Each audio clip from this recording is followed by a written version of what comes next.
வணக்கம். நீங்கள் இணைந்திருப்பது உதயன் டிஜிட்டல் வலையொலியின் பிரதான செய்திகளுடன். செய்தி தொகுப்பு உதயன் டிஜிட்டல் செய்தி பிரிவு. செய்திகளுடன் இணைந்திருக்கும் நான் லிஷா தரணீஸ்வரன். கச்சத்தீவு இலங்கைக்கு சொந்தமானது. இது சர்வதேசத்தாலும் ஏற்றுக்கொள்ளப்பட்டுள்ளது. எனவே வாக்கு வேட்டைக்காக தமிழக சட்டசபையில் நிறைவேற்றப்படும் தீர்மானங்களை கவனத்தில் கொள்ளப் போவதில்லை என்று இலங்கையின் கடற்றொழில் அமைச்சர் சந்திரசேகர் தெரிவித்துள்ளார். இலங்கையிடம் இருந்து கச்சத்தீவை மீட்க வேண்டும் என்று தமிழக சட்டசபையில் நேற்று முன்தினம் தீர்மானம் நிறைவேற்றப்பட்டது. இந்த தீர்மானம் தொடர்பில் கருத்து தெரிவிக்கையிலேயே அமைச்சர் சந்திரசேகர் இவ்வாறு தெரிவித்தார். தமிழகத்தில் தேர்தல் நெருங்கும் காலங்களில் கச்சத்தீவு பிரச்சனையும் களத்துக்கு வரும். தேர்தல் பரப்புரையின் போது அது பேசுபொருளாகவும் மாறும். கருணாநிதி, எம்ஜிஆர், ஜெயலலிதா காலம் முதலே இப்படித்தான் நடந்து வருகின்றது. எனவே தமிழகத்தின் தற்போதைய முதல்வர் மு.க. ஸ்டாலின் மட்டும் இதற்கு விதிவிலக்கல்லர். கச்சத்தீவு என்பது இலங்கைக்கு சொந்தமானது. சர்வதேசத்தால் அது ஏற்றுக்கொள்ளப்பட்டுள்ளது. ஐக்கிய நாடுகள் சபையின் நியமங்களும் கூட கச்சத்தீவு இலங்கைக்கு சொந்தமென்றே கூறுகின்றன. ஆதலால் தேர்தலுக்காக கச்சத்தீவு பிரச்சனையை வைத்து விளையாடலாம், வாக்குகளை அதிகரித்துக் கொள்ளலாம். ஆனால் கச்சத்தீவு இலங்கைக்கு சொந்தமானது என்பதே இலங்கை அரசாங்கத்தின் நிலைப்பாடாகும் என்றார். சிவகங்கை கப்பல் சேவையானது காங்கேசன்துறை நாகப்பட்டினம் இடையே சீராக சேவையில் ஈடுபடுவதாகவும் எந்த விதமான தடைகளும் இல்லாமல் பயணிகள் போக்குவரத்தில் ஈடுபடுவதாகவும் அந்த கப்பல் நிறுவனத்தின் இயக்குனர் ஜெயசீலன் தெரிவித்துள்ளார். குறித்த கப்பல் சேவையில் தடங்கள் இருப்பதாக தகவல்கள் வெளியாகியுள்ள நிலையில் அவரை தொடர்பு கொண்டு வினவிய வேளை அவர் இதனை தெரிவித்தார். தொடர்ந்து தெரிவித்த அவர், குறித்த கப்பல் சேவையில் தடங்கள் இருப்பதாக தகவல்கள் வெளியாகியுள்ள நிலையில் அவரை தொடர்பு கொண்டு வினவிய வேளை அவர் இதனை தெரிவித்தார். தொடர்ந்து தெரிவித்த அவர், கப்பல் சேவையில் தடங்கள் உள்ளதாக வெளியாகியுள்ள தகவல்களில் எந்த உண்மையும் இல்லை. பயணிகள் மிகவும் சௌகரியமாக போக்குவரத்தில் ஈடுபடுகின்றனர். இந்த விடயத்தை நீங்கள் பயணிகளிடமே கேட்டு தெரிந்து கொள்ளலாம். செவ்வாய்க்கிழமை தவிர்த்து அனைத்து நாட்களும் கப்பல் போக்குவரத்து சேவை இடம்பெறுகின்றது. எனவே பயணிகள் www.sailsubham.com என்ற இணையதளத்திற்குள் பிரவேசிப்பதன் மூலமாகவோ அல்லது 0122224647 0117642117 என்ற தொலைபேசி இலக்கங்கள் ஊடாகவோ ஆசன பதிவுகளை மேற்கொள்ள முடியும் என்றார். தையிட்டி திசவிகாரை தொடர்பில் ஏற்பட்டிருக்கும் முரண்பாடுகளுக்கு தீர்வை தருவதாக கூறி நேற்று ஏற்பாடு செய்யப்பட்ட நிகழ்வில் கலந்து கொண்ட நீதி அமைச்சர் ஹர்சன நாணயக்கார வரும் 10 நிமிடங்கள் வரையே கலந்துரையாடலில் பங்கேற்றுவிட்டு பின் கதவால் ஓட்டம் எடுத்துள்ளார். கூட்டத்தில் இருந்து முதலாவது ஆளாக வெளியேறிய நிதி அமைச்சரிடம் ஊடகவியலாளர்கள் கருத்துக்களை கேட்பதற்கு முற்பட்டுள்ளனர். எனினும் அவர் ஊடகங்களை எதிர்கொள்வதை புறக்கணித்துவிட்டு விரைந்து சென்றார். உத்தியோகபூர்வ பயணத்தை மேற்கொண்ட இந்திய பிரதமர் நரேந்திர மோடி இன்று மாலை இலங்கைக்கு வருகை தரவுள்ளார். பிரதமர் நரேந்திர மோடியுடன் இந்திய வெளிவிவகார அமைச்சர் எஸ். ஜெயசங்கர் மற்றும் தேசிய பாதுகாப்பு ஆலோசகர் அஜித் தோவால் ஆகியோரும் இலங்கை பயணத்தில் பங்கேற்கின்றனர். இந்த பயணத்தின் போது இலங்கைக்கும் இந்தியாவுக்கும் இடையில் 8 ஒப்பந்தங்கள் கைச்சாத்திடப்பட உள்ளதுடன் ஜனாதிபதி அனுரகுமார திசாநாயக்கவும் பிரதமர் நரேந்திர மோடியும் ஒப்பந்தங்கள் மற்றும் இருதரப்பு ஒத்துழைப்புகள் குறித்து கூட்ட அறிவித்தலை வெளியிட உள்ளதாக வெளிவிவகார அமைச்சு தெரிவித்துள்ளது. மேலும் பிரதமர் நரேந்திர மோடியை வரவேற்கும் வகையில் சுதந்திர சதுக்கத்தில் ராணுவ மரியாதை அணிவகுப்புக்கு அரசாங்கம் ஏற்பாடுகளை செய்துள்ளதுடன் கொழும்பில் விசேட பாதுகாப்பு ஏற்பாடுகளும் முன்னெடுக்கப்பட்டுள்ளது. இருதரப்பு கலந்துரையாடல்களுக்கு பின்னர் ஒப்பந்தங்கள் கைச்சாத்திடும் நிகழ்வு நாளை முற்பகல் ஜனாதிபதி அலுவலகத்தில் இடம்பெறவுள்ளதுடன் அதனைத் தொடர்ந்து ஜனாதிபதி அனுரகுமார திசாநாயக்கவும் பிரதமர் நரேந்திர மோடியும் கூட்ட அறிவித்தலை வெளியிட உள்ளனர்.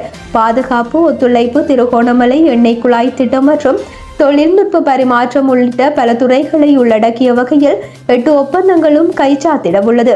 அது மாத்திரமின்றி எதிர்க்கட்சி தலைவர் சஜித் பிரேமதாஸ் மற்றும் தமிழ் அரசியல் தரப்புகளுடனான சந்திப்பும் கொழும்பில் இடம்பெறவுள்ளது. இந்த சந்திப்புகளின் பின்னரே ஜனாதிபதி அனுரகுமார திசாநாயக்க வழங்கும் விசேட இரவு விருந்துபசார நிகழ்வில் பிரதமர் நரேந்திர மோடி பங்கேற்க உள்ளதாகவும் மறுநாள் ஞாயிற்றுக்கிழமை காலை அனுராதபுரத்துக்கு பயணம் மேற்கொண்டு ஸ்ரீமகா போதியில் ஜனாதிபதி அனுரவுடன் பிரதமர் மோடி வழிபாடுகளில் ஈடுபட உள்ளார். அதேவேளை இந்திய அரசின் நிதியுதவியுடன் இலங்கையில் செயல்படுத்தப்படவுள்ள சம்பூர் சூரிய சக்தி மின் உற்பத்தி பூங்கா உட்பட திட்டங்களையும் பிரதமர் மோடி ஆரம்பித்து வைக்கவுள்ளார். இதேவேளை பிரதமர் மோடியின் இலங்கை பயணத்தின் போது இரு நாட்டு மீனவர் பிரச்சினை குறித்தும் கலந்துரையாடல்கள் முன்னெடுக்கப்படவுள்ளன. இரு நாட்டு வெளிவிவகார அமைச்சர்களின் கலந்துரையாடல்களில் இலங்கை இந்திய மீனவர் பிரச்சினை முக்கிய விடயமாக கருத்தில் கொள்ளப்படவுள்ளமை குறிப்பிடத்தக்கது.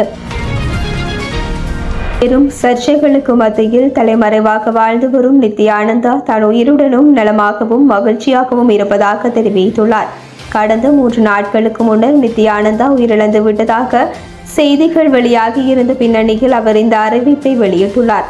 நேற்றைய முகநூல் நேரலையில் வந்த அவர் இதனை தெரிவித்துள்ளார். இந்த தர்மத்தை காப்பதற்காக நித்யானந்தா உயிர் தியாகம் செய்துவிட்டார் என நித்யானந்தாவின் சகோதரி மகன் சுந்தரேஸ்வரன் அண்மையில் தெரிவித்திருந்தார்.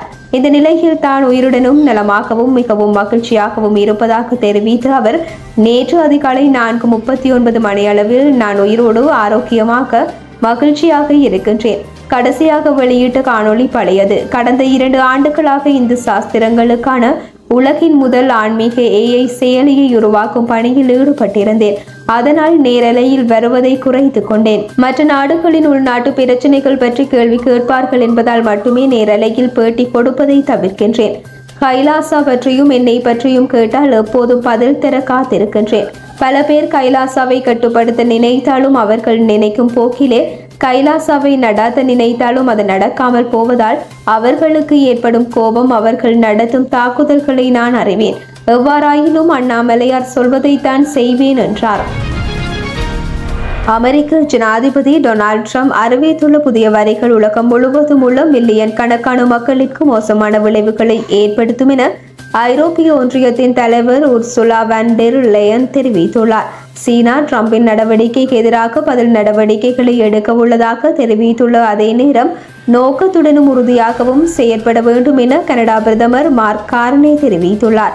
இத்தாலிய பிரதமர் ஜியோர்ஜியா மெலோனி ட்ரம்பின் வரை தவறான விடயம் என தெரிவித்துள்ளதுடன் இதனால் வர்த்தக போர் உருவாகலாம் என தெரிவித்துள்ளார். இது நண்பர் ஒருவரின் செயல் இல்லை என ஆஸ்திரேலிய பிரதமர் ஆண்டனி அல்பனீஸ் தெரிவித்துள்ளார். இதேவேளை உலக வர்த்தக போர் யதார்த்தமாகிவிட்டது என தென்கொரிய பதில் ஜனாதிபதி ஹன் டக்-சூ தெரிவித்துள்ளார். கொல்கத்தா ஈடன் ஹார்னஸ் விளையாட்டரங்கில் நேற்றிரவு நடைபெற்ற 18வது IPL அத்தியாயத்தின் 15வது ஆட்டத்தில் சன்ரைசர்ஸ் ஹைதராபாத் மீது ஆதிக்கம் செலுத்திய கொல்கத்தா நைட் ரைடர்ஸ் 80 ஓட்டங்களால் இலக்கு வெற்றியை பதிவு செய்துள்ளது. இந்த போட்டியின் முதல் 15 பந்து பரிமாற்றங்கள் வரை கொல்கத்தா நைட் ரைடர்ஸை சன்ரைஸ் ஹைதராபாத் கட்டுப்பாட்டில் வைத்திருந்த நிலையில் பின்னர் அதிரடியில் இறங்கிய கொல்கத்தா நைட் ரைடர்ஸ் கடைசி 5 பந்து பரிமாற்றங்களில் 78 ஓட்டங்களை விளாசியது. முன் வரிசையில் அணி தலைவர் அஜின்கியா ரகானே 38 ஓட்டங்களையும் அங்கிரீஸ் ரகுவன்சி 50 ஓட்டங்களையும் பெற்றனர். அவர்கள் இருவரும் 3வது இலக்கில் 51 பந்துகளில் 81 ஓட்டங்களை பகிர்ந்தனர்.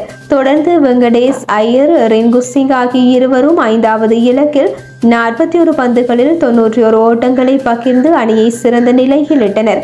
வெங்கடேஷ் ஐயர் 29 பந்துகளில் 7 பவுண்டரிகள் 3 சிக்ஸ்களுடன் 60 ஓட்டங்களையும், ரிங்கு சிங் 17 பந்துகளில் ஆட்டம் இழக்காமல் 32 ஓட்டங்களையும் பெற்றனர்.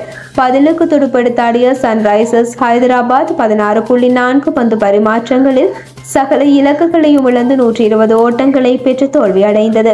இந்த வருடம் IPL போட்டியில் முதல் தடவையாக விளையாடிய இலங்கை வீரர் கமிந்து மெண்டிஸ் 27 ஓட்டங்களையும், ஹென்ரிச் கிளாசன் 33, அவர்களை விட நிட்டிஷ் குமார் ரெட்டி 19, பெட்ஹாமிஸ் 14 என இருவருமே இரட்டை ஓட்டங்களை பெற்றனர்.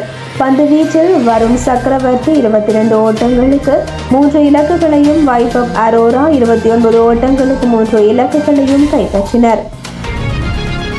இத்துடன் உதயன் டிஜிட்டல் வலையொலியின் பிரதான செய்திகள் நிறைவடைகின்றன. தொடர்ந்தும் செய்திகளை உடனுக்குடன் அறிந்து கொள்ள எமது உதயன் டிஜிட்டல் வலையொலி பக்கத்துடன் இணைந்திருங்கள். வணக்கம்.